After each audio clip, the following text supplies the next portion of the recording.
Hello दोस्तों, आप सभी का स्वागत है एग्जाम जंगल के यूट्यूब चैनल में।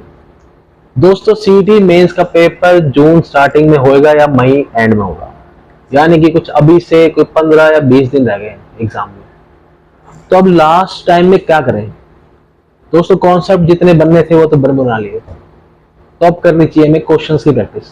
क्वेश्चंस की प्रैक्टिस की हम सीरीज चला रहे हैं, बहुत आ चुके हैं। सोम के हमने सारे फॉर्मूले रिवाइज किए, सॉइल की क्वेश्चन लगाए। आज हम लगाएंगे एफएम के क्वेश्चन। अगर आपने पुरानी वीडियोस नहीं देखी है तो उन वीडियो का लिंक इस वीडियो के डिस्क्रिप्शन बॉक्स में मैं डाल दूंगा। और जो आज पढ़ाया जाएगा दोस्तों, इसकी फ्री पीडीएफ आप डाउनलोड कर सकते हैं टेलीग्राम ग्रुप से। टेलीग्राम ग्रुप का भी लिंक इस वीडियो के डिस्क्रिप्शन बॉक्स में आपको मिल जाएगा। तो अब 15-20 दिन रह गए हैं, तो जल्दी जल्दी काम करना है, समय कम है और काम बहुत ज्यादा। तो देर नहीं करते, शुरू करते हैं। चलिए दोस्तों, शुरू करते हैं। शुरू करने से पहले दोस्तों, अगर आप हमारे चैनल पर नए हैं तो चैनल को सब्सक्राइब कर सकते हैं, ताकि जो अगली वीडियो है जो इससे भी ज्यादा इंपॉर्टेंट है दोस्तों, वो आप मिस ना कर पाए। जैसी वो वीडियो ले आपको उसका लिंक आ जाए तो आप सब्सक्राइब करिए चैनल को, द एग्जाम देने को। चलिए दोस्तों, शुरू करते हैं। करें, चलिए। तो दोस्तों, पहला क्वेश्चन है, पास्कल सेकंड किसकी यूनिट है? दोस्तों, पास्कल सेकंड है प्रेशर की? नहीं। काइनेमेटिक विस्कोसिटी की है या डायनामिक विस्कोसिटी है? दोस्तों, डायनामिक विस्कोसिटी की है। और इसमें ना कंफ्यूजन बहुत ज्यादा होता है बच्चों को। क्या होता है? अब डायनामिक की तो चलो ये होगी पास्कल सेकंड। पास्कल सेकंड जो है डायनामिक विस्कोसिटी है, तो काइनेमेटिक क्या है दोस्तों? मीटर स्क्वायर पर सेकंड जो है ये है हमारी काइनेमेटिक विस्कोसिटी की यूनिट। और ये एग्जाम में बहुत पूछा था, क्योंकि सबको पता है कि यही फंस जाएंगे डायनामिक काइनेमेटिक में। ठीक है, तो डायनामिक जो विस्कोसिटी है वो है पास्कल सेकंड, और जो काइनेमेटिक विस्कोसिटी है वो होती है मीटर स्क्वायर पर सेकंड। तो दोस्तों, और काइनेमेटिक और डायनामेटिक जो विस्कोसिटी है, इसमें क्या रिलेशन है दोस्तों? जो काइनेमेटिक विस्कोसिटी है वो होती है म्यू अपॉन में डेंसिटी। अगर डायनामिक विस्कोसिटी को डेंसिटी से डिवाइड कर दें तो हमें मिल जाएगी काइनेमेटिक विस्कोसिटी। ठीक, चलिए दोस्तों, नेक्स्ट क्वेश्चन लेते हैं। आइडल फ्लूइड क्या होते हैं दोस्तों? आइडल फ्लूइड एक इमेजिनरी फ्लूइड है जो एग्जिस्ट करते नहीं एक्चुअली में। ऐसा कोई भी फ्लूइड नहीं है। पहले देखते हैं क्या ऑप्शन है। विच ऑबेज न्यूटन्स लॉ ऑफ विस्कोसिटी? वो तो न्यूटोनियन फ्लूइड होते हैं, है ना। तो वेरी विस्कस? नहीं। आइडल फ्लूइड वो होते हैं दोस्तों जिनकी विस्कोसिटी होती ही नहीं, बिल्कुल जीरो विस्कोसिटी होती है। और ऐसा कोई फ्लूइड ही नहीं है जिसमें विस्कोसिटी हो, चाहे थोड़ी बहुत ही हो, पर विस्कोसिटी तो हल्की फुल्की तो होगी ही होगी। ऐसा तो है नहीं विस्कोसिटी होगी नहीं, तो अगर हमने थोड़ा सा पुश करा तो वो तो बेहतर चले जाएगा, रुकेगा ही नहीं। ना उसको कोई फ्रिक्शन फोर्स लग रहा है, ना कुछ पे विस्कोसिटी कुछ है, तो ऐसा तो हो नहीं सकता ना, कहीं तो रुकेगा। तो विस्कोसिटी तो है। अब क्या है? फ्रिक्शन लेस होता है और इनकम्प्रेसिबल होता है। ठीक, एक क्वेश्चन और पूछ लिया दोस्तों कि अगर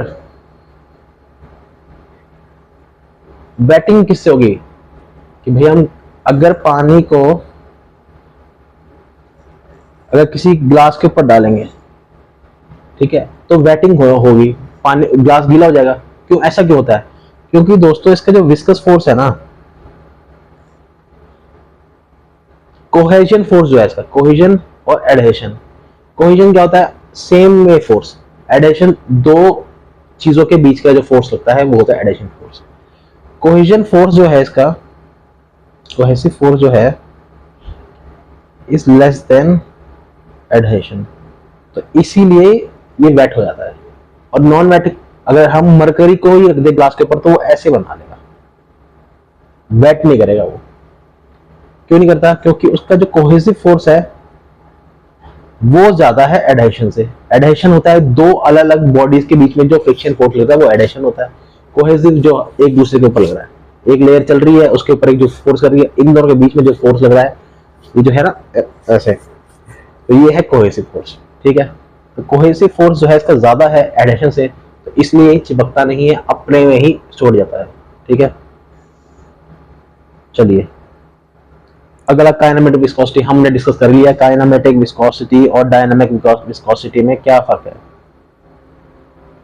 दोस्तों डेंसिटी से अगर डिवाइड कर देंगे डायनामिक विस्कोसिटी को तो हमें काइनेमेटिक विस्कोसिटी मिल जाती है। और इसका फॉर्मूला पूछा है हमसे, यूनिट पूछी है। अब यूनिट क्या है? यूनिट है दोस्तों मीटर पर सेकंड होती है, पर इसमें मीटर पर सेकंड हमें दिया नहीं है, हमें दिया हुआ सेंटीमीटर पर सेकंड। तो ये डी ऑप्शन से हो जाएगा। ठीक, अगला क्वेश्चन है दोस्तों, डायनामिक विस्कोसिटी ऑफ फ्लूइड है 0.5, स्पेसिफिक ग्रेविटी दे रखी है 0.5 और काइनेमेटिक विस्कोसिटी पूछी है। हमने काइनेमेटिक विस्कोसिटी अभी निकाला था। क्या फॉर्मूला था काइनेमेटिक विस्कोसिटी का? डायनामेटिक विस्कोसिटी अपॉन में डेंसिटी।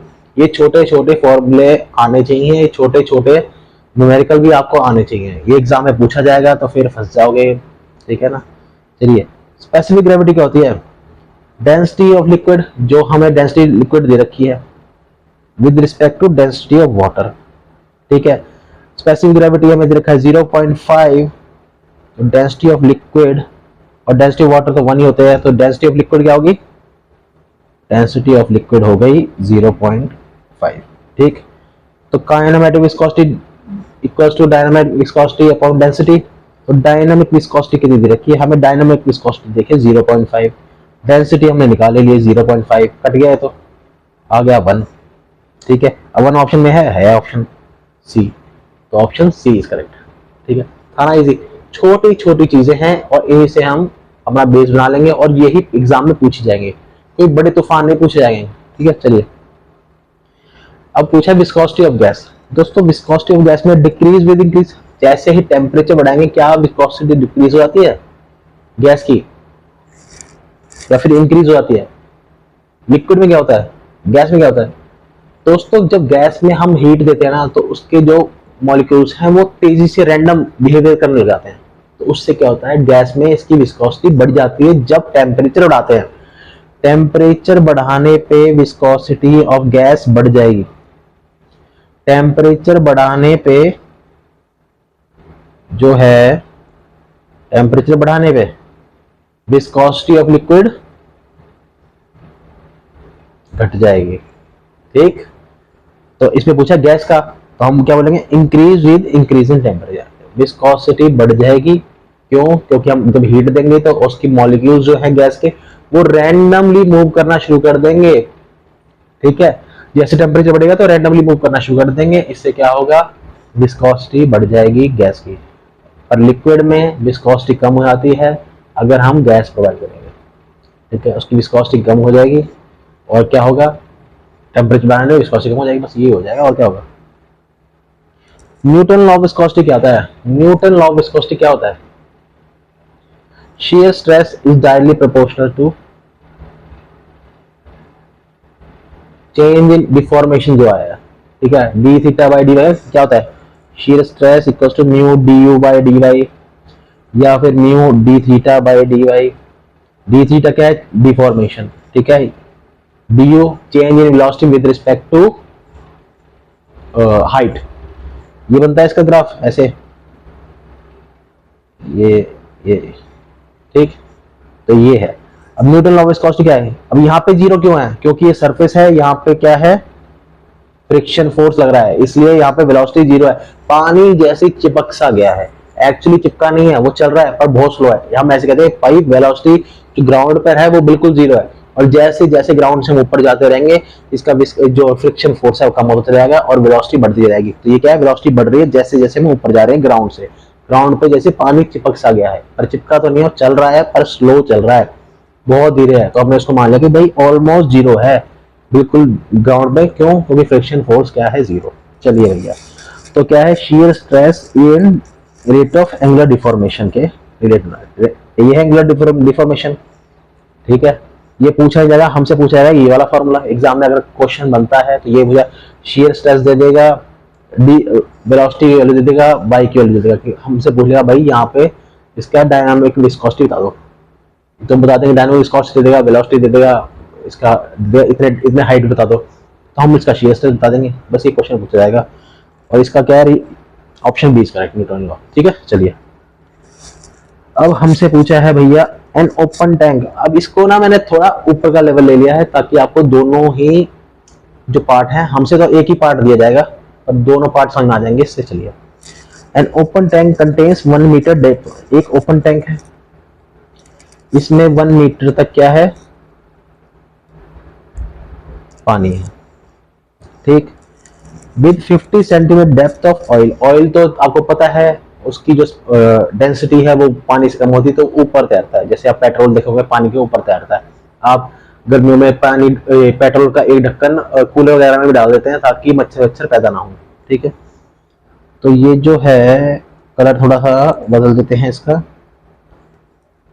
ये रहा, कितना है, ये है 0.5, ठीक है, सेंटीमीटर है, सेंटीमीटर, ठीक है।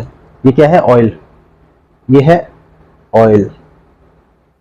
अब हमसे पूछा इंटेंसिटी ऑफ प्रेशर, पूछा है हमसे यहाँ पे, हमसे पूछा है यहाँ पे नीचे बेस में, ठीक। चलिए अब प्रेशर का क्या होता है, P equals to rho G H, density क्या है, वन, डेंसिटी वन ही होती है वाटर की, डेंसिटी वाटर की है 1 इंटू जो G है हम इसको 10 मान रहे हैं, और H कितना है 1 मीटर, ठीक है। तो ये हो गया 10 किलो न्यूटन पर मीटर स्क्वायर, ठीक है। अब हमसे पूछा है, अब एक और है क्या, ऑयल का, ऑयल का तो लेंगे, तो P रो जी एच। अब डेंसिटी ऑफ ऑयल कितनी दी हुई है हमें, हमें स्पेसिफिक ग्रेविटी दिया, स्पेसिफिक ग्रेविटी दी है, हमने अभी निकाला था density of oil upon density of water, ठीक है। तो स्पेसिफिक ग्रेविटी दी है 0.8, तो डेंसिटी ऑफ ऑयल क्या आ गया 0.8, ठीक। तो प्लस 0.8 इंटू 10 इंटू एच हमें सेंटीमीटर में दे रहा है, 0.5 सेंटीमीटर में है, तो इसको मीटर में कर लें, कितना है 50 सेंटीमीटर, 0.5 मीटर कर दो इसको, ये मीटर में हो गया ना, 0.5 मीटर, तो 10 प्लस 40 और ये आ गया 4, तो हो गया 14 किलो न्यूटन पर मीटर स्क्वायर, ठीक। क्या ऑप्शन दे रखा है, हाँ जी दे रखा है, ऑप्शन डी इज करेक्ट। हमने या तो इसको रो जी को तो कॉमन में ले लो, height of oil plus height of water, या तो ये कर दो, अगर नहीं करना कि इसमें गलतियां हो सकती हैं तो अलग अलग, डेंसिटी ऑफ ऑयल पहले निकाल low pressure, density of water का इसका अलग निकाल लो, दोनों को ऐड कर दो तो भी आ जाएगा। तो 14 किलो न्यूटन पर metre square is the right answer. चलिए अब हमसे पूछा है भैया position of centre of pressure on a plane surface immerse vertically in static mass of liquid fluid, तो कहाँ है सेंटर ऑफ प्रेशर, कहाँ लगेगा भैया, सेंटर ऑफ प्रेशर लगेगा हमेशा सेंट्रॉइड पे, नहीं प्रेशर और प्लेन से इमर्ज वर्टिकली ना स्टैटिक मास फ्लूइड, तो ये होता है, ये लगेगा below, below the centroid of the area, ठीक है। अब इसका मैं ढंग से एक ही चीज पढ़नी है, वो ये आप कर लेंगे डिस्कस, और एग्जाम में जब भी कोई क्वेश्चन आएगा आप उससे लगा लेना, सही हो जाएगा। चलिए centre of buoyancy coincide with, centre of buoyancy क्या होती है भाई, कोई हमने लिक्विड के ऊपर कोई बॉडी रखी, जो उसके ऊपर जो वाटर फोर्स लगा रही है तो वो होती है उसकी बाइंड फोर्स, उसके उस फोर्स को कहते हैं बाइंड फोर्स, और जहां पर इसका सीजी होगा बाइंड फोर्स का वो होता है सेंटर ऑफ बायंसी, ठीक है। तो हम एक तो सेंटर ऑफ बायंसी हो गया, कहां लग रहा है, तो ये क्या है coincide with centre of volume the fluid displace, जितना वॉल्यूम डिस्प्लेस करेगी, जैसे ही ये बॉडी है, कोई नाव चल रही है पानी के ऊपर, ठीक है, जितना ये नाव पानी डिस्प्लेस करेगी, ठीक है, उसके पानी उस वॉल्यूम के सेंटर पे लगेगी centre of, centre of coincide with the volume of, coincide with the centre of the volume of fluid displaced. Formula क्या होता है, F equals to rho G V, ठीक है। ये क्या है वॉल्यूम डिस्प्लेस्ड, कितना वॉल्यूम डिस्प्लेस किया उस फ्लोटिंग बॉडी ने, उसके सेंटर पर लगेगी हमारी बाइंड फोर्स। चलिए अगर weight of the body immersed in the fluid exceed the buoyant force, अगर जो वेट लग रहा है और वो एक्सीड कर जाए बायएंड फोर्स से, भाई बायएंड फोर्स तो फ्लोट करता रहेगा, अगर बायएंड फोर्स के लेस देन या इक्वल टू होगा तो फ्लोट करता है। अगर बायएंड फोर्स से ज्यादा फोर्स लग जाए, जैसे कि हमने एक स्टील की बॉल अपने पानी के बकेट में डाल दें, तो क्या होगा, वो तैरेगी थोड़ा ना, वो नीचे बैठ जाएगी। क्यों? क्योंकि उसका वेट ज्यादा है, उसकी डेंसिटी ज्यादा है। ठीक है, डेंसिटी ज्यादा है, वेट ज्यादा है, तो इसलिए क्या होगा, वो नीचे बैठ जाएगी। क्या होगा, tends to move down and it में फाइनली सिंक कर जाएगा भाई पानी। अगर वेट भारी चीज को रख देंगे तो सिंक कर जाएगी, अगर लकड़ी दिखेंगे तो तैरती रहेगी। ठीक, चलिए, metacentric height for small value of angle of heel at a distance between, कहाँ लगेगी, centre of gravity and centre of buoyancy. एक ना ये याद रख लो, M C B, meta centre of gravity, buoyant force. जब तक ये इस सीक्वेंस में होंगे, पहले एम आएगा फिर सी आएगा फिर बी आएगा, तो स्टेबल है बॉडी। अगर ये बाइंड फोर्स ऊपर आ गया, सी नीचे आ जाए, सेंटर ऑफ ग्रेविटी नीचे आ जाए, तो अनस्टेबल हो जाएगी, या मेटा सेंटर नीचे आ जाएगा तो भी अनस्टेबल हो जाएगी। पर अगर हमें स्मॉल हाइट है मेटा सेंटर की, तो क्या होगा, तो एंगल ऑफ हील की, तो डिस्टेंस बिटवीन देम क्या होगा, centre of gravity and meta centre. Option B is correct. अब एक और क्वेश्चन है इसके जैसे ही, a floating body is said to be stable, floating body है सेड टू बी स्टेबल कब होगी, कब होगी वो क्लियर है, अभी बताया मैंने, M C B, municipal corporation of Bombay. ठीक है, याद कर लो इसको, when metacentre is above the CG, तो ये होगा स्टेबल और इक्विलिब्रियम होगा। ठीक, अगर सी ऊपर आ जाएगा तो अनस्टेबल हो जाएगी। क्वेश्चन पूछे आते हैं भाई कब अनस्टेबल होगा, अगर सी ऊपर है तो क्या होगा, तो आप कह देंगे भाई अनस्टेबल होगा। अगर सी नीचे है मेटा सेंटर के, तो भाई स्टेबल है सी। और बाइंड फोर्स भी पूछा था, सी जी के ऊपर है तो क्या होगा, सी जी के नीचे है तो क्या होगा, एम के ऊपर है तो क्या होगा, तो नीचे है तो क्या होगा। तो ये हमें पता करना है कि भाई स्टेबल बस तभी होगा जब ये कंडीशन है वो सेटिस्फाई करेगा। ठीक, हमें ज्यादा चक्कर में पड़ना नहीं है, सब कुछ याद करने की जरूरत है, बस हमें सिर्फ एक ये याद करना है, municipal corporation of Bombay, MCB। Exam में पूछा जाएगा, कुछ भी ऊपर नीचे होता रहेगा तो हम देख लेंगे भाई MCB होना चाहिए, सीक्वेंस अगर सही बन रही है तो ठीक है, स्टेबल है, इक्विलिब्रियम में, नहीं है तो अनस्टेबल है, खत्म हो गया। चलिए, the increase in metacentric height, अगर मेटासेंट्रिक की हाइट बढ़ा देना तो दोस्तों स्टेबिलिटी तो बढ़ जाएगी, पर जो बंदा है ना उसमें बैठा हुआ है, बोट पे बैठा हुआ है, उसके लिए डिस्कम्फर्ट हो जाएगा। ठीक है, ज्यादा मूवमेंट होने लगेगी, सीधी वहीं रहेगी तो स्टेबल में ही, पर मूवमेंट उसको अनकंफर्टेबल हो जाए पैसेंजर के लिए। तो क्या है, स्टेबिलिटी तो इंक्रीज है but decreases comfort for passenger, ships में कंफर्ट कम हो जाएगा, हिलने ज्यादा लगेगी। ठीक है, तो ये क्या है, first and fourth is correct, option B is correct. अगला देखते हैं, ये रेक्टेंगुलर ब्लॉक है, देखो भाई रेक्टेंगुलर ब्लॉक है, 2 मीटर लॉन्ग है, 1 मीटर वाइड है, 1 मीटर वाइड है, और डीप कितना है, 1 मीटर डीप है। ठीक, फ्लोट्स इन द वाटर, ठीक है भाई पानी के ऊपर फ्लोट कर रहा है। The depth of immersion being, जो इसके अंदर पानी है या कोई भी लिक्विड है वो कितना है डेप्थ, वो है दोस्तों 0.5। इफ वे वाटर वेट जो है वो यूनिट वेट दे रखा है हमें, यूनिट वेट है 10 किलो न्यूटन पर मीटर, तो वेट पूछा है ब्लॉक का कितना होगा। ठीक, तो दोस्तों यूनिट वेट क्या होता है, वेट अपॉन वॉल्यूम, हमसे वेट पूछा है, यूनिट वेट दे रखा है, वॉल्यूम हम निकाल लेंगे। चलिए, ये कितना है 10 वेट, वॉल्यूम कितना है, ये 1 नहीं लेंगे हम, हाइट जो इसकी डेप्थ है 1 नहीं, जितना उसमें पानी है कितना है 0.5 है, तो लेंथ 2, विड्थ 1, और पानी कितना है 0.5 तक, तो ये कितना हो गया, तो वेट हो गया दोस्तों 10 किलो न्यूटन, तो ऑप्शन बी इज करेक्ट। ठीक, पूरी डेप्थ मत लेना, जहां तक पानी दिया है बस उतनी ही डेप्थ लेनी है हमें। ठीक है, चलिए, the point in the immersed body through which the resultant pressure of the liquid may be taken to act is known as, कोई ऐसा पॉइंट जहां पे रिजल्टेंट प्रेशर लग रहा है, कहां लगेगा वो, सेंटर ऑफ प्रेशर पे सारा प्रेशर खा लगा, सेंटर ऑफ प्रेशर पे लगेगा, रिजल्टेंट है उसका प्रेशर, खत्म बात, ज्यादा टेंशन बाजी की बात ही नहीं है भैया। If the vessel containing liquid move downward move कर रही है with the constant acceleration equals to G, अगर कांस्टेंट एक्सेलरेशन जी के है तो क्या है, तो दोस्तों उस पर एटमॉस्फेरिक प्रेशर लग रहा होगा। अगर जी के है, जी से लेस होगी तो हम निकाल लेंगे, जी से ग्रेटर होगी तो निकाल लेंगे। अगर जी पे ही लग रहा है तो एटमॉस्फेरिक है, ठीक।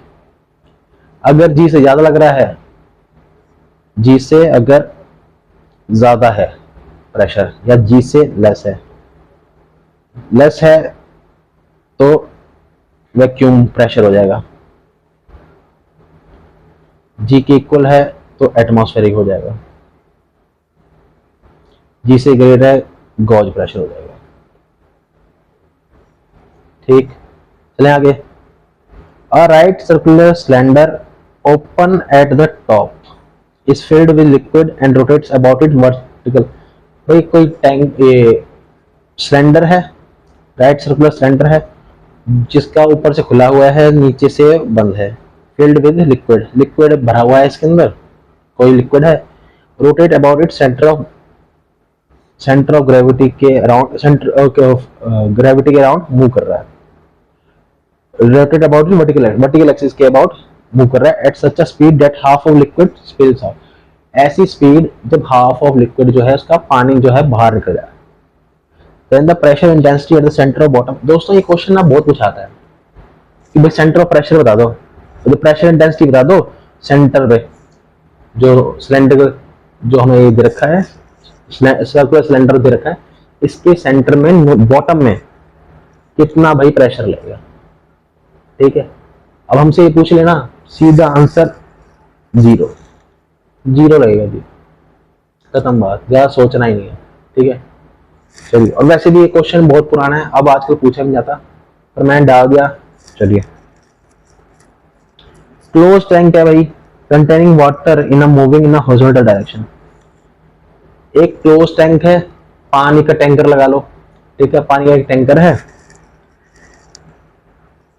स्ट्रेट लाइन में कांस्टेंट स्पीड से मूव कर रहा है। The tank also contains a steel ball, जो टैंकर है, ये जो टैंकर है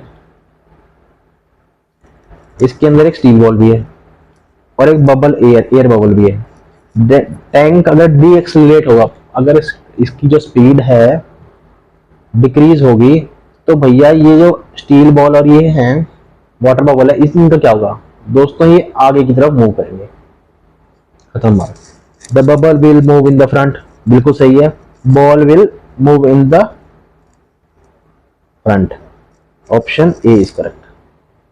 अगर ये स्टैटिक पोजीशन में होता, एकदम से चलता, भाई स्टैटिक खड़ा था ये टैंकर और एकदम से इसमें चलना शुरू हुआ, तो ये बॉल और ये वाटर बबल है ये पीछे की तरफ मूव करते, ये चल रहा था अब रुक रहा है तो ये आगे की तरफ मूव करेंगे, ठीक है। आप भी देखोगे, अगर आप जा रहे हो किसी गाड़ी में, एकदम से ब्रेक लेंगे तो आगे की तरफ मूव करोगे ना, और आप बैठे थे एकदम से गाड़ी की स्पीड दे तो पीछे की तरफ मूव करोगे, ठीक, बस खत्म, यही बात है, और क्या, ज्यादा एफएम भी नहीं है, थोड़े कॉमन सेंस भी है।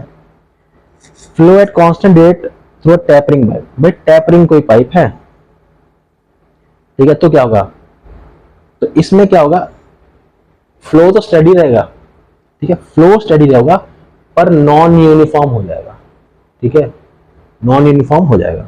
स्टेडी क्या है भाई, जितना टाइम के अकॉर्डिंग, अगर वो चेंज नहीं कर रहा तो स्टेडी है, अगर टाइम के अकॉर्डिंग चेंज करता है, टाइम के साथ साथ चेंज करता है तो अनस्टेडी है। अगर डिस्टेंस के अकॉर्डिंग चेंज नहीं कर रहा तो यूनिफॉर्म है, डिस्टेंस के अकॉर्डिंग चेंज कर रहा है तो नॉन यूनिफॉर्म है। तो डिस्टेंस के अकॉर्डिंग डिस्टेंस तो कम होता जा रहा है, तो नॉन यूनिफॉर्म तो हो ही गया, ये नॉन यूनिफॉर्म तो हो गया क्योंकि ये कन्वर्ज हो गया है। क्या है, टेपरिंग हो रहा है, टेपरिंग मतलब कन्वर्ज हो रहा है, डिवर्ज हो रहा है, जो भी हो रहा है, डिवर्ज भी हो सकता है, डाइवर्जिंग सेक्शन भी हो सकती है, कन्वर्ज भी हो सकता है कि भाई ऐसे कन्वर्ज हो रहा है या डाइवर्ज हो रहा है। तो ये डिस्टेंस के अराउंड तो मूव चेंज हो रहा है, तो ये नॉन यूनिफॉर्म तो है, ठीक है, पर टाइम से चेंज नहीं हो, टाइम तो चल ही रहा है, पानी तो बह ही रहा है, तो ये स्टेडी है और नॉन यूनिफॉर्म है। तो 1 and 4 is correct, option B is correct. चलिए, which of the following used to measure the discharge, venturi meter है, आपको पता ही होगा, ठीक है। Pressure at the summit, summit point होता है, समिट पॉइंट कहीं को समझ में नहीं आता, समिट पॉइंट एक बार देख लेते हैं। ये कोई टैंक है, ये कोई हिल है, हिल मतलब पहाड़ है, पहाड़ है हिल, और यहां से हमने पाइप दिया और यहाँ पे आपका घर है, राम का घर, राम का घर। अब यहाँ पे चढ़ाना है, या तो इसको यहां से लेके जाओ, तो ये क्या होगा, काफी महंगा पड़ेगा। तो हम क्या करेंगे, हम करेंगे भाई इसके ऊपर से यहां से ले जाएंगे पाइप और राम के घर में पानी पहुंचा देंगे। तो ये जो पॉइंट है ना, सबसे टॉप एंड पॉइंट दोस्तों, ये होता है समिट। तो समिट पे आपको, आप पहाड़ पे चढ़ते हैं, आपको सुनना कम हो जाता है, कि अगर आप फ्लाइट में कभी गए होंगे, एयरप्लेन में कभी ट्रेवल किया होगा, तो कान थोड़े सुन से होते हैं। क्यों? क्योंकि प्रेशर कम हो रहा है, इसलिए कान थोड़े बहरे से हो जाते हैं। ठीक है, कहते हैं ना कि भाई ऊपर जो पहाड़ पर चढ़ते हैं, हिमाचल में, हिमालय वगैरह चढ़ते हैं, तो भैया ऑक्सीजन सिलेंडर लेके जाते हैं। क्यों? क्योंकि भाई प्रेशर कम है, ऑक्सीजन का, एयर का प्रेशर कम है। ठीक है, तो क्या है, लेस देन एटमॉस्फेरिक प्रेशर। ठीक है, कहाँ, समिट पे जैसे ऊपर जाएंगे प्रेशर कम होता जाएगा। चलिए, between two stream line, stream lines क्या होती हैं, जैसे मैग्नेटिक लाइंस होती है ना दोस्तों, वैसे ही स्ट्रीम लाइन होती है। अगर स्ट्रीम लाइंस जैसे ये हैं, इस पे अगर हम एक टेंजेंट ड्रॉ करेंगे तो वो क्या बताएगा, हमें डायरेक्शन बताएगा स्ट्रीम फ्लो का। ऐसे ही दो स्ट्रीम लाइन है, तो इनके बीच में क्या होगा, ये हमें बताएगा डिस्चार्ज, डिस्चार्ज। ठीक है, between two stream line represent discharge. ठीक, अगर टेंजेंट बनाएंगे तो वेलोसिटी बताएगा। मेजर लॉस क्या होते हैं पाइप में, the major loss of energy in long pipe is due to, long pipe है तो उसमें मेजर लॉस क्या होंगे दोस्तों, फ्रिक्शन की वजह से होगा, FL_V²2GD, ये फॉर्मूला होता है हेड लॉस का। ठीक है, तो मेजर लॉस क्या होगा, फ्रिक्शन की वजह से लॉस होगा, तो फ्रिक्शन ऑप्शन दीजिए। माइनर क्या होते हैं, कॉन्ट्रैक्ट हो गया, एकदम से एक्सपेंड हो गया तो क्या होगा, एंटर कर रहा है तो कितना होगा, एग्जिट कर रहा है तो 0.5v² देता है ना, वो आप एक बार देख लेना। The velocity distribution of laminar flow through a circular pipe, भैया कोई सर्कुलर पाइप है, हमने अभी डिस्कस भी कर लिया था इसको, एक बार फिर से देख लिया, पर उसमें सर्कुलर पाइप नहीं था, उसमें बस हमने ये वेलोसिटी का ये डायग्राम बना दिया था। ठीक है, अब एक सर्कुलर पाइप दे दिया, तो इसमें हमसे पूछा है भैया वेलोसिटी का डिस्ट्रीब्यूशन कैसा होगा। दोस्तों आपको पता है, इसमें तो नीचे था, तो यहाँ पे जमीन कहाँ है, नीचे है, तो जमीन पे क्या होता है, ड्रैग फोर्स लगता है, फ्रिक्शन फोर्स लगता है, तो फ्रिक्शन फोर्स की वजह से यहाँ पे वेलोसिटी जीरो होगी, तो यहाँ पे भी जीरो होगी और यहाँ पे भी जीरो होगी। ठीक है, तो अब बढ़ेगी कहाँ पे दोस्तों, पैराबोला बनेगा और मैक्सिमम वेलोसिटी होगी सेंटर पे, वी मैक्स, और शियर स्ट्रेस सबसे ज्यादा क्या होगा, मैं कहाँ पे होगा, बिल्कुल इस पे पीक पे, एंड पॉइंट्स पे, जो पाइप के कॉर्नर, पाइप के जो, समझ गए ना, बिल्कुल पाइप का जो लोहा वाला पार्ट है, वहां पे फ्रिक्शन फोर्स सबसे ज्यादा होगा, और यहाँ पे वेलोसिटी क्या होगी, जीरो होगी। ठीक है, तो वेरीज लीनियरली नहीं, varies parabolic with maximum at centre, option C, maximum कहाँ है, सेंटर में है वेलोसिटी। चलिए, लॉसेस आर मोर, सबसे ज्यादा लॉसेस कहाँ होंगे, लैमिनार में होंगे, नहीं, टर्बुलेंट में होंगे, फ्रिक्शन फोर्स ज्यादा होगा ना टर्बुलेंट में, बाउंडर बनते हैं, टर्बुलेंट फ्लो होता है, ऐसे ऊपर ऊपर नीचे पानी आ रहा है, तो उसमें लॉसेस सबसे ज्यादा होते हैं, टर्बुलेंट फ्लो लॉसेस ज्यादा होंगे।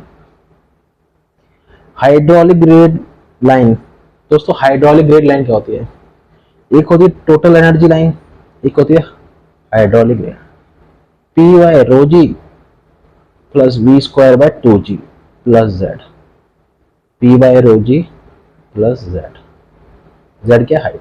तो हाइड्रोलिक लाइन, तो क्योंकि इसमें V²/2g ऐड, एक और जो है वेलोसिटी फोर्स है वो ऐड हो रहा है, तो ये तो ज्यादा ही होगा ऑब्वियसली हाइड्रोलिक ग्रेडिंग लाइन के। तो क्या होगा, never above the energy grade line, total energy line के ऊपर तो हाइड्रोलिक लाइन कभी भी नहीं जा सकती। क्यों नहीं जा सकती, क्योंकि इसमें एक वेलोसिटी जो है, ये एक एडिशन है, ये P by rho G plus Z है, बस इतना है हाइड्रोलिक वेट लाइन। और टोटल एनर्जी लाइन क्या है, P by rho G V square by 2G plus Z. तो V square by 2G add हो रखा है, तो ये तो टोटल एनर्जी लाइन के नीचे ही होगा और ये हमेशा पॉजिटिव ही होगा इससे। तो क्या है, never never above the energy grade line. ठीक, option B is correct. In series pipe flow, series क्या है, ये है सीरीज, ये है सीरीज। ठीक है, अब सीरीज में क्या है, इसमें क्या है, डिस्चार्ज हमेशा सेम ही रहेगा, ऐसा तो नहीं है कि कहीं और चले जाएगा। पर जो पैरेलल होते हैं पाइप, जैसे ये पैरेलल पाइप है, ठीक है, यहाँ Q चला गया, ये Q आ रहा था, ये Q नॉट चला गया, तो यहाँ पे क्या आएगा, Q माइनस Q नॉट। ठीक, तो डिस्चार्ज बराबर बराबर नहीं होगा दोनों में पाइप में, ऐसा नहीं है कि दोनों में पाइप में बराबर होगा। इसमें क्या होगा, इसमें सीरीज में डिस्चार्ज बराबर होगा। तो क्या है, discharge is same through each pipe, in series pipe discharge is same through each pipe. इसमें डिस्चार्ज होगा, इसमें हेड लॉस सेम होगा, दोनों में पैरेलल में हेड लॉस सेम होता है, इसमें डिस्चार्ज सेम होता है सीरीज पाइप में। ठीक है, ड्रैग फोर्स, अब ड्रैग फोर्स का क्या फॉर्मूला होता है, half rho A V square. ठीक है, तो ड्रैग फोर्स हमसे पूछा है किसका फंक्शन है, किस पे डिपेंडेंट है, तो प्रोजेक्टेड एरिया पे डिपेंडेंट है, हाँ जी है।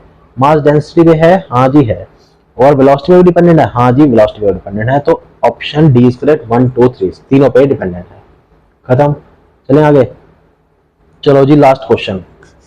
ठीक, इसके बाद मैं एक क्वेश्चन और दूंगा और उसका आंसर कहाँ देना है, डिस्क्रिप्शन बॉक्स में देना। ठीक है, लैमिनार फ्लो है, circular pipe, Darcy friction factor है इज इक्वल टू, और हाँ इसकी जो पीडीएफ है कहाँ मिलेगी, वो टेलीग्राम ग्रुप पे मिल जाएगी, वहां से आप ज्वाइन करके ले लेना है। ठीक है ना, जो भी पढ़ाया जाता है, लिखना क्यों है यार, जब मैंने लिख तो दिया, यहीं से उठाओ के बस जल्दी रख लेना, क्वेश्चन लगा लेना और प्रैक्टिस अच्छी करो यार। सिलेक्शन ले लो इस बार, मौका बहुत अच्छा है, ये मौके कभी कभी मिलते हैं। 5-6 साल बाद अब सरकार इलेक्शन के वजह से पेपर निकाल रहे हैं, तो क्यों ना हम इसका फायदा उठा लें। अब पता नहीं कब निकलेंगे कब नहीं निकलेंगे। सीटीसी का ग्रुप लेते लेते 2 साल ले लिया इन्होंने, पेपर लेते लेते, अब ले रहे हैं पेपर, तो क्या करना चाहिए, हमें सिलेक्शन लेना चाहिए, मेहनत कर लेनी चाहिए। थोड़ी दिन की मेहनत रहेगी, 15-20 दिन मेहनत कर ली तो पार। ठीक है, इस नदिया के पार। तो और 54,000 सैलरी है, 54,000 सैलरी मिलेगी। 54,000 काफी होती है यार। अगर गाड़ी भी ले लो, टाटा हैरियर ले लिया अगर आपने, या थार ले ली, थार का बड़ी शौक है, तो 15,000 रुपये थार के चले जाएंगे, फिर भी कुछ 40,000 रुपये फिर भी बच जाएंगे।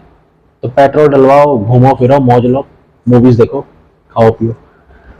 तो ये है, मोटिवेशन रहो और सिलेक्शन तो हो ही जाएगा। चलो, हमसे पूछा फ्रिक्शन फैक्टर। फ्रिक्शन फैक्टर होता है दोस्तों 64/RE लैमिनार में। अब फ्रिक्शन कोफिशिएंट क्या होता है वो मुझे मैं बता देता हूँ।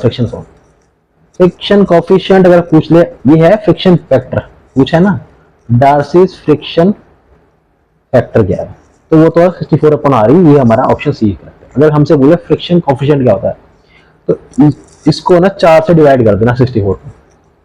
ठीक है, तो ये हो गया 16/RE, ये है फ्रिक्शन कोफिशिएंट। तो दोस्तों ये था एफएम के मोस्ट इंपॉर्टेंट क्वेश्चंस को हमने जल्दी देखने की कोशिश करी। तो और आप भी जल्दी देख लेना, 2 की स्पीड लगाना, क्वेश्चन यहाँ से मिल ही जाएंगे आपको टेलीग्राम ग्रुप से, वहां से उठाओ, 2 की स्पीड लगाओ, जल्दी देख लो। ठीक है, टाइम नहीं है हमारे पास, टाइम जितना बच जाए उतना कम है।